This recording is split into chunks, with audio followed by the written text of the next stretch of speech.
Let's see. Psst, psst, psst. Hurry up. Oops.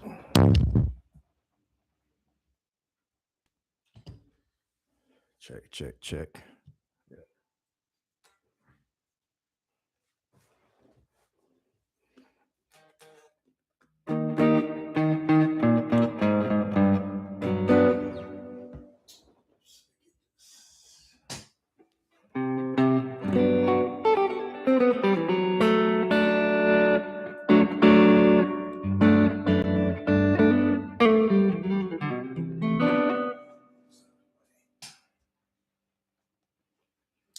All right, yeah. So this is gonna be a quick little video. I like this song by Bruno Mars called "Risk It All." We'll move the mic. Yeah. So first, we're just gonna go over the chords of that song in the beginning. Um, one second.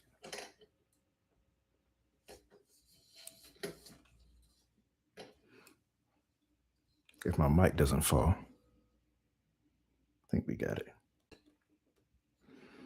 All right. Yeah. So yeah, just gonna go over the chords in the beginning. All right. So this song's on the key of D. Right. So we're gonna start on the two chord, which is E minor. And we're gonna go to the five, which I play a G over A, or you just play A chord, right? Then we go to the one, which is gonna be a D major seven, right? And then we have a six chord, which is sus to the major, right? So that's gonna be B sus to B major, right? Then we're gonna go back to the two chord. And this is like a trick kind of thing, right? It's like you think you're gonna go to the one chord, but you go to the five, right? You should go to the one, but then it goes down to the four, right? So do that again. It's like you got five, four to the three, right? Then we're gonna do flat seven. And you can think of this as what a real chord is we're a C dominant flat five, right, to a B dominant chord, B7. And then we got two diminished chords. We're gonna go D flat diminished, I'm sorry, E flat diminished. So whole step. And then we're gonna go to the two chord again. This time we're gonna go to the minor four, which is G minor. We're gonna go down to the three. And we had that sus again. And then we're gonna go to the two chord, to the five, and then back to major. All right, so that's the whole verse of the song, right? Now we're gonna try to play this in like a more of a like a solo guitar kind of way. The meat of guitar, by the way, for most modern pop stuff that you may encounter, everything pretty much outside of like metal and rock, maybe, is that all the meat is going to happen on the D, the G, and the B string. I may make a longer video about that. But if you know how to play all your inversions on those three strings, you're pretty much set for like pretty much any chord that's going to come. Like, right? Like, so again, this song's in the key of D, right? It's good to know all your inversions in that space, right? It's only three inversions within that given those given strings, right? The D, the G, the G, and the B string, right? Explain that. Once you know those, I mean, and you gotta know them in minor too. So if I did like say E minor, right?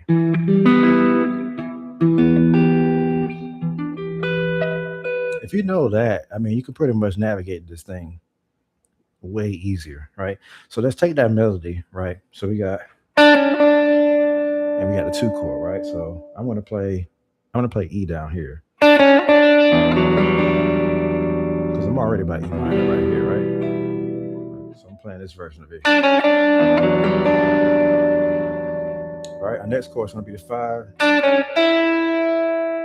Right, so we can do A on the open string. You can play that if you want. Right, this is where you kind of get some freedom right here. If you know how to play different inversions and different voices. All right, so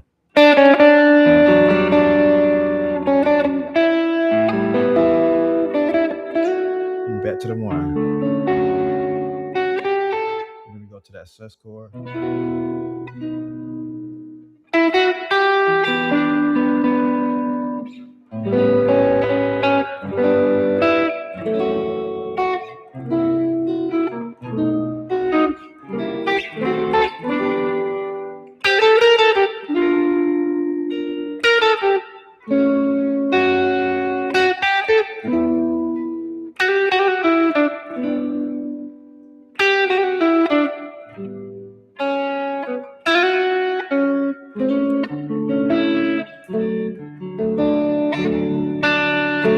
All right, so that's pretty much the whole thing. So the way I would approach this again is you want to kind of know how to play um, all your chord voicings within those three strings, right? We're talking about the D, the G, and the B string.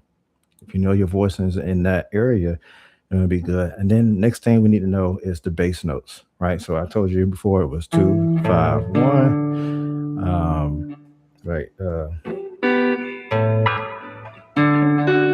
2, 5, 1, 6, right? 2, 5, then 4, 3, right? And then we got flat seven. If you know your bass notes, then you need to add the melody on top. And this is what you're gonna do when it comes to solo guitar again. All right, you gotta know the melody on top of that. So you got right. So I got an E right there. I got an A right there, right? I got a D right there. Now you can play D right here or right there. Right, it just depends on the voicing. So again, I got a B right here, or I can do it right here. Just depends where you're at. Right, so and then got the 2 chord right there, the E. You got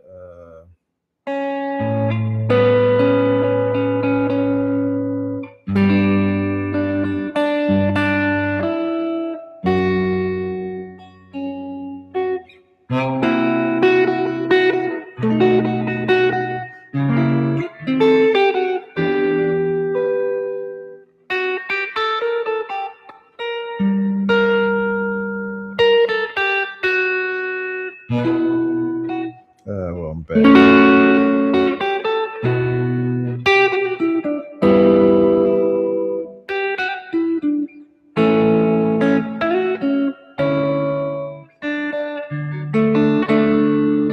Yeah, it's kind of hard for me not to get sidetracked there, but you have to know the bass notes and then you know the melody later.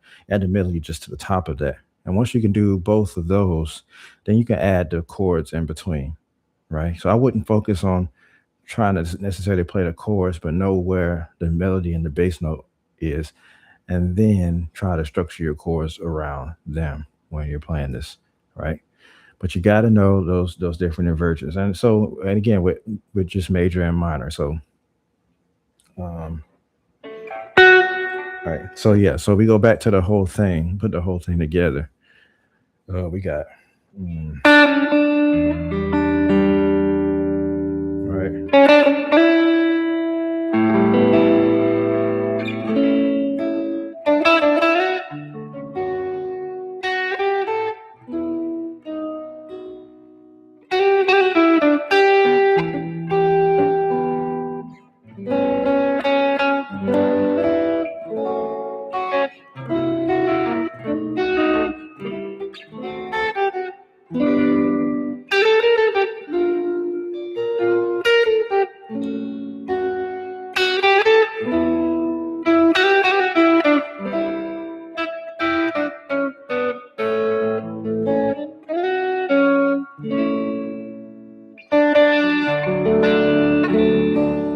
typically your melody is always going to kind of take place on the top three, yeah, the top three strings. Or you want to look at that, where the first, second, and third string.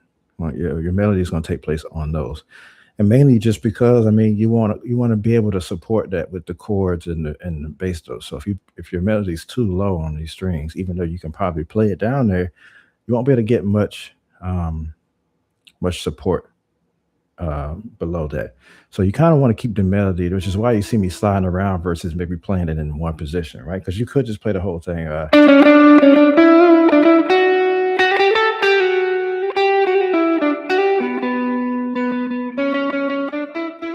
I could stay in one position, but that won't afford me the ability to support that melody with the chords underneath. So you have to kind of end up sliding around this fretboard, which is why you got to know all your voices instead of just relying on one area, right? So that's why you see me down here at first because I'm trying to keep the melody high instead of playing it down here, right? Play it up here.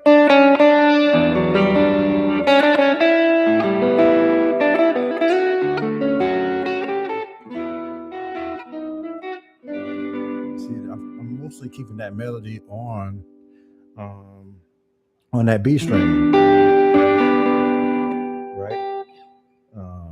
What's next? The melody's still on that B string. Now it's on the E string. Back to the B string. On the E string. Back to the B string. We're still on that B string.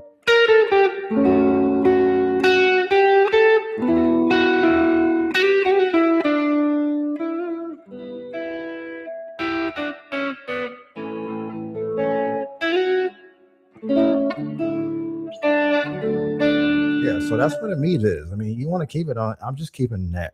Most of that whole melody was played on that B string, just so I can have those notes underneath it support.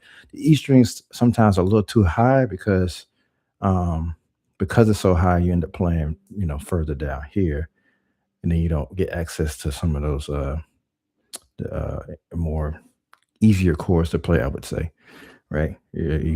Playing like up here it's kind of like harder to do versus playing like up here where you can kind of uh, you have less stretch, right? The frets are further away. So you kind of want to leave when you're playing out here. You kind of want to leave things more to more open string kind of stuff.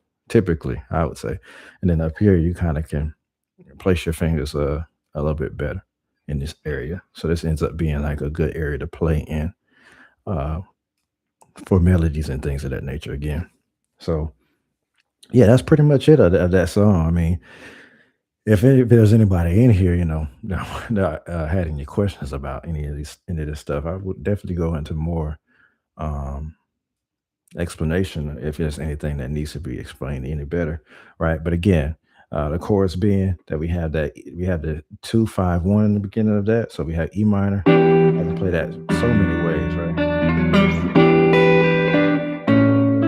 To 2-5-1. Now you gotta know your number system. I guess I didn't mention that too. You gotta know the number system or your diatonic chord voices, right? Right, in a given key, right? That's gonna be major, minor, minor, major, major, or dominant, however you want to look at that. Minor, half diminished, right? And once you know that, you can navigate this thing way easier because first of all, that's most of the chords that you're ever going to play, and then all the rest of the substitutions and things are just manipulations mainly of um those voices. I mean those chords. All right. So as you see, like the six, we're subbing, right? So we got 2-5, right? We got that 2-5-1 in the beginning, and then we go back to the wait. So I'm lost, I'm losing the rhythm. Okay. Oh yeah, the six is right after that, but we got that sus6 to the dominant. But that dominant, again, like it's a substitution. It's just getting us back to the two chord, right? As a strong pull, the dominant uses any dominant chord to kind of pull you to the one of wherever you're going. It doesn't have to just be the one of the key. It can be the one of the chord. That's what we call like a five of two in this case, right? So we're subbing a five of two for the six chord. And by the five of two, all I mean is whatever the five of the two chord would be, right? In this case, it's B. So we play a B dominant to that E minor, okay? And B minor, I mean, B dominant happens to be the sixth of D. Hopefully that's not very confusing to understand, but it's just playing a dominant. You're just subbing that sixth chord for a dominant chord to get you to the two chord because it seems it's a little bit stronger sounding, right? So yeah, all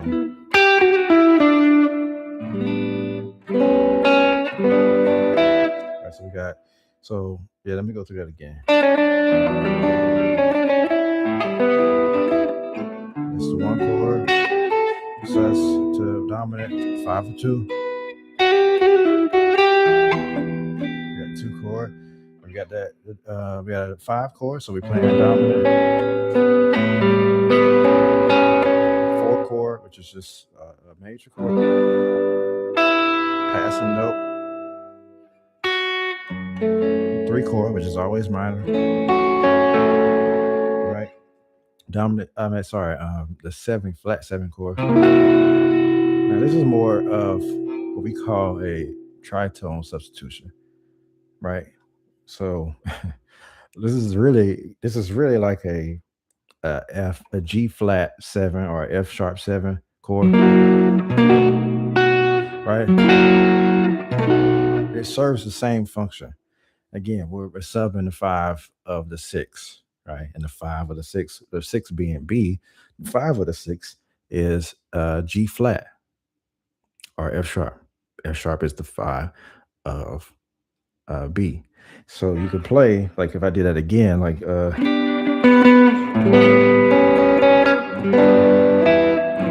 gonna play the five of the six. Still the same sound, still serves the same function. But instead, this time I did a tritone, or not I did, the song does a tritone substitution. They play flat seven to get you to that B, right? The flat seven being the C, because we're in the key of D. And that's gonna be, and if you do a tritone substitution, that's when you play a mostly when you play a dominant seven flat five. So that's what this is. C dominant seven flat five. And then we're to the dominant B dominant, B7. And then we have two diminished chords to get you back to the two chord. And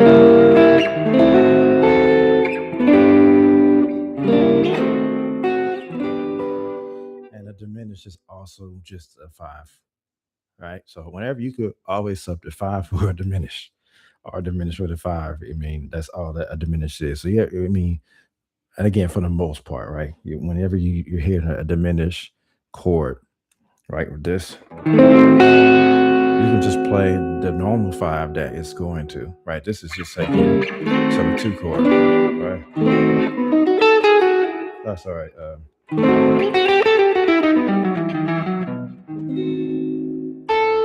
I can still play that same five, right?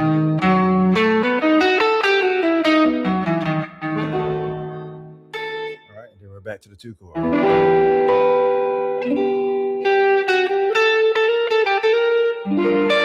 Now that in the minor four, that's such a common thing to do in music, especially like I don't know Western music. It's a common thing to go to the minor four, which is just like you're borrowing that from another. You're borrowing that from another mode. To not be so confusing about it, but you're borrowing it from like I like to think of this as like borrowing it from the melodic minor um, modes in a sense, right? So when you go into that four chord, the reason I think of it that way because you're like superimposing um, that four chord over the one, right? So if I think about those notes that are in there, right? The G minor instead of it normally being G major.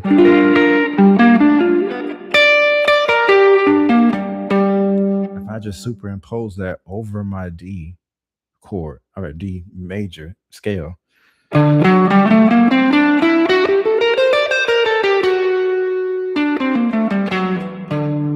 all I'm doing is subbing the notes that the G minor triad changes, in a sense, right? So the G minor. So if I just play my D major scale, right, going, nothing's changed really yet. Right here, we got this, right? So my six has changed then, right? One, two, three, four, five, six. My six has changed. My seventh has changed because that's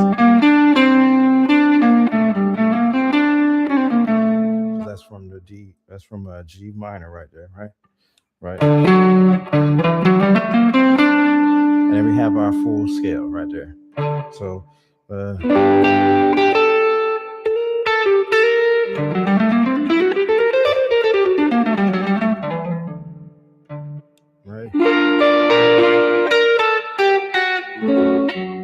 We're back to the three chord again.